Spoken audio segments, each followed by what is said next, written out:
The Shadow of Fu Manchu. Based on the stories by Sax Rohmer.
Series of strange murders, Special Inspector Nayland Smith of Scotland Yard has uncovered a clue to the underworld hideout used by the supercriminal Dr. Fu Manchu.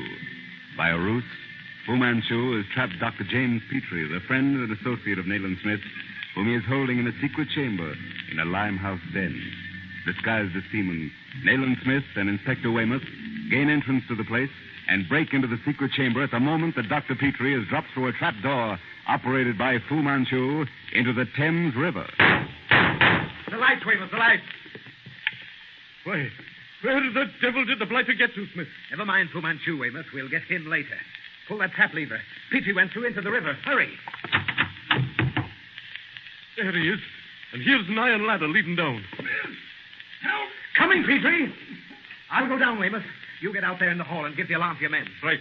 By Jove, there's a fire started in the next room. Better hurry. This trap will be a seething furnace in a few moments. Hang on, Petrie, old chap. I'll be with you. The hunchback. Now, you devil. Do not shoot, Mr. Smith. I am Karame. Karame? You, the hunchback? Oh, why are you here? No time for explanations now. Go down that ladder. Save Dr. Petrie. And do not let him touch that beam overhanging the water. Hurry. Oh, hurry. Petrie, don't touch that beam over your head. Don't touch it. Keep afloat another moment and I'll have you. Quickly, Mr. Smith. The house is on fire. Oh, the devil. I can't reach him. Here. This pigtail. Part of my disguise. He can reach that. Hurry.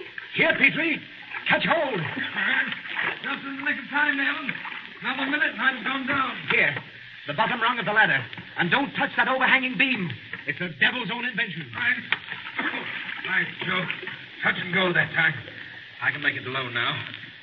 What about that beam? Another of Fu Manchu's ghastly implements of torture.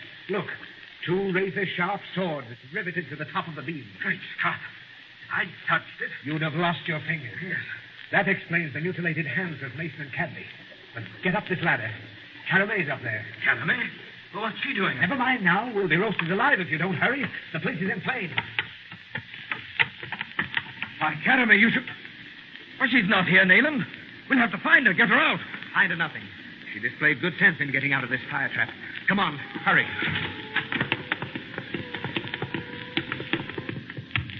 There they are. Never mind, men. By the Lord, Harry Smith, we're just going in after you. Orders are to let that trap burn to the ground. The engines will keep the fire from the other buildings. All right, Dr. Petrie? Oh, yes, Weymouth, yes. How did the fire start? Ask your friend Fu Manchu. Is everybody out, Weymouth? Fu Manchu is still inside. At least none of the cordon of men have seen him leave the building. By Jove, Nayland. Perhaps we're well rid of him. It's a horrible death to wish a man, but... No, not until I see his dead body will I believe it. But Academy... Yes, a woman, Weymouth. Did you see a woman come out? Not a woman in the place.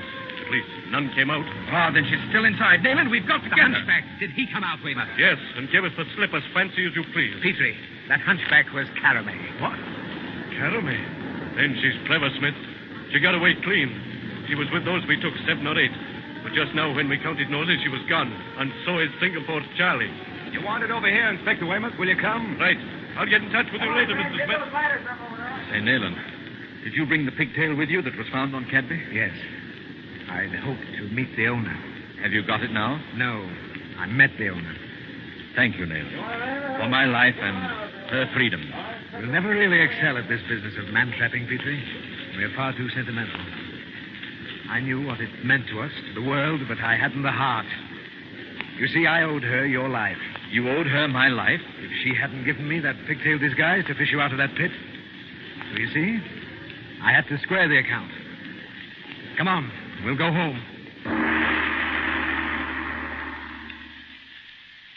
An ideal rural spot, Red Moat, eh, Petrie? Yes, but to my eyes, every shadow holds fantastic terrors. My ears, every sound is a signal of dread. To think that the hand of Fu Manchu stretches over Red Moat. Yes, and at any moment ready to release some strange oriental horror upon its inmates. Well, we dared to hope him dead, but we know now that he lives. Come in. Father will see you now, gentlemen. Oh, thank you, Miss Elton. We'll go right down. Come, Petrie. I acted rightly in sending for you, Mr. Smith? Mr. Elton, you see in me a man groping in the dark. Today, I'm no nearer to the conclusion of my mission than the day I left Mandalay. You offer me a clue, I'm here. And I thank you for coming, sir. Your affair, I believe, stands this way. A series of attempted burglaries or something of that kind has alarmed your household. Yesterday, returning from London in a private compartment with your daughter, you were both drugged in some way. Your daughter awoke and saw someone else in the carriage. A yellow-faced man with a case of instruments in his hand. Correct. I was, of course, unable to enter into particulars over the telephone. The man was standing by one of the windows. Directly he observed that my daughter was awake, he stepped toward her. What did he do with the case in his hands, Miss Elton? I didn't notice particularly. In fact, I was so frightened for the moment that I recall nothing more than beyond the fact that I tried to arouse Father. You failed to arouse him? Yes.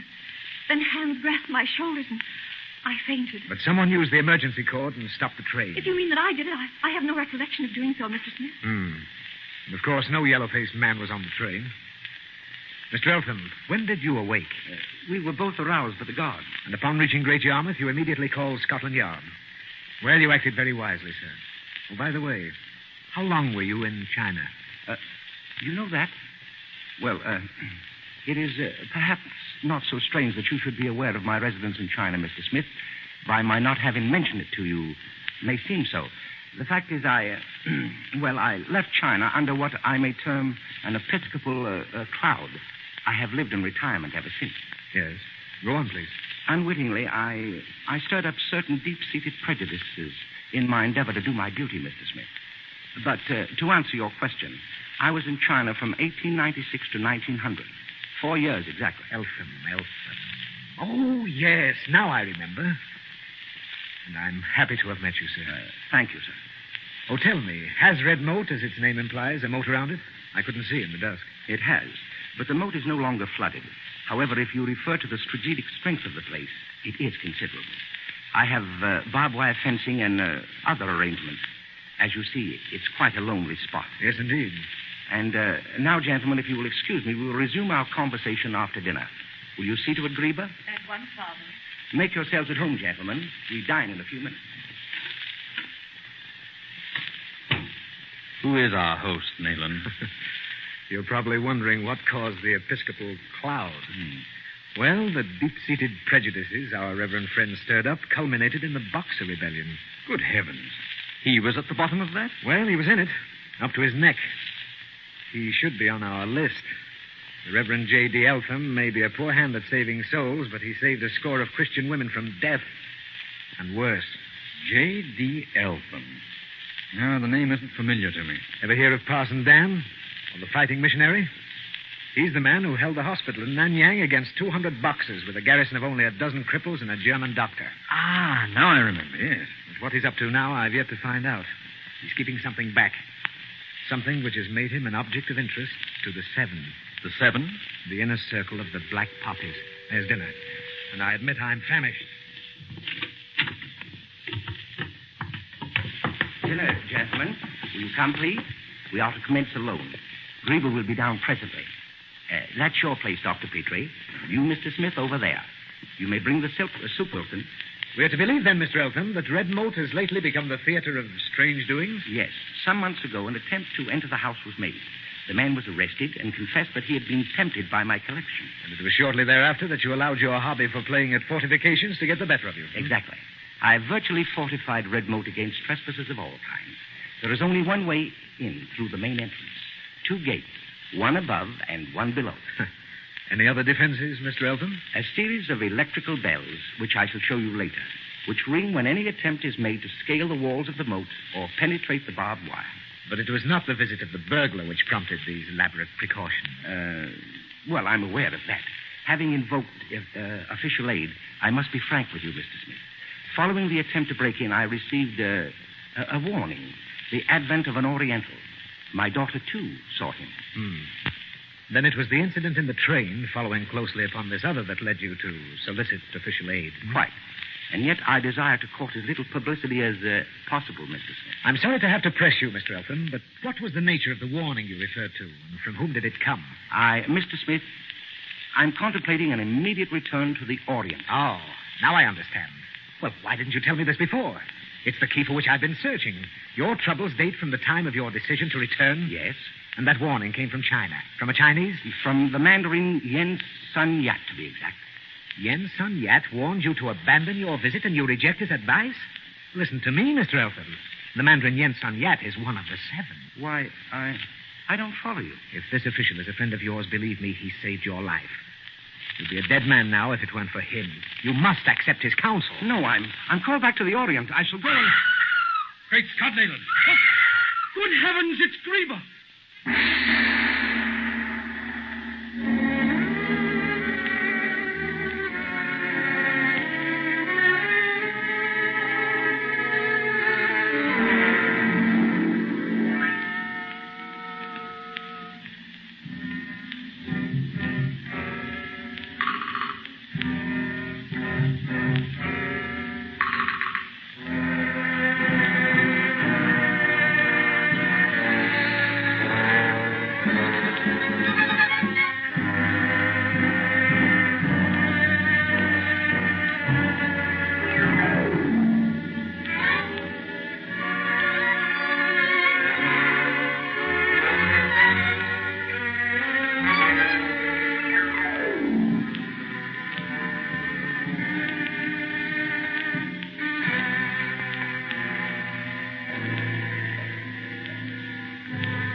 The shadow of Fu Manchu.